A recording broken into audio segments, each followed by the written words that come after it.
Trump creates diplomatic headache for UK even before state visit. London, New Britain and the US may have a special relationship, but President Donald Trump's state visit will be a diplomatic balancing act for the UK, where Trump is deeply unpopular.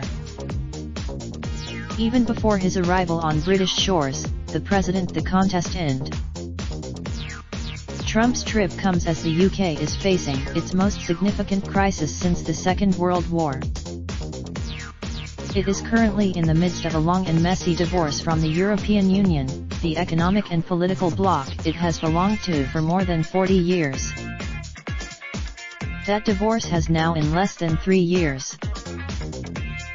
May announced on May 24 that she will step down as Prime Minister and leader of her ruling Conservative Party just days after the President's visit. Her party is now. In an interview Friday with the British tabloid The Sun, Trump said the divisive populist and ex-foreign secretary, who is favored to replace May, would make an excellent Prime Minister.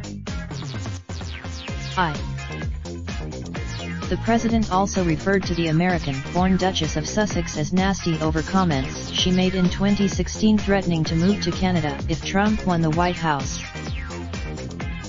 But he wished her well in her new life as a princess. The comments threatened to overshadow the build-up to Trump's long-awaited state visit.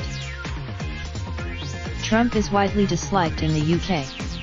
He has a positive, but he told The Sun Friday that "I don't imagine any US president was ever closer to your great land."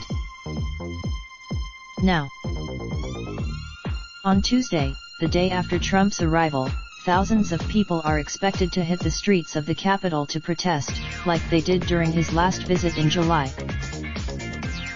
It was a similar story for President George W. Bush, whose state visit came 8 months after the invasion of Iraq. Yet, it's precisely because of the UK's Brexit mess that it needs this visit now more than ever.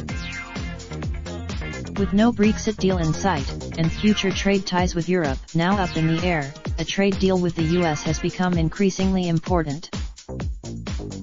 The cleaner the Brexit, the easier it is for the US to strike a free trade deal with the UK, said Leslie Vinjamuri, the head of the US and America's program at the Chatham House think tank. That plays into the hands of those who are pushing for a hard Brexit from the EU with no agreement setting out a framework for future relations. On his last visit to the UK, Trump didn't hold back over Brexit and warned that her plan could scuttle an American trade deal with the UK because Britain would remain too close with the EU. In his interview Friday, Trump again criticized May's handling of Brexit, saying she didn't. Any foreign intervention into something as sensitive as Brexit is tricky and likely to put people in a bad political position. People here will be, there are few precedents when it comes to presidential state visits. This is only the third. This trip will stand in stark contrast to Obama's visit in particular. Obama and his wife Michelle were welcomed by the Queen, as well as the glamour couple of the time, Prince William and Kate, the Duchess of Cambridge, who had married only a month earlier.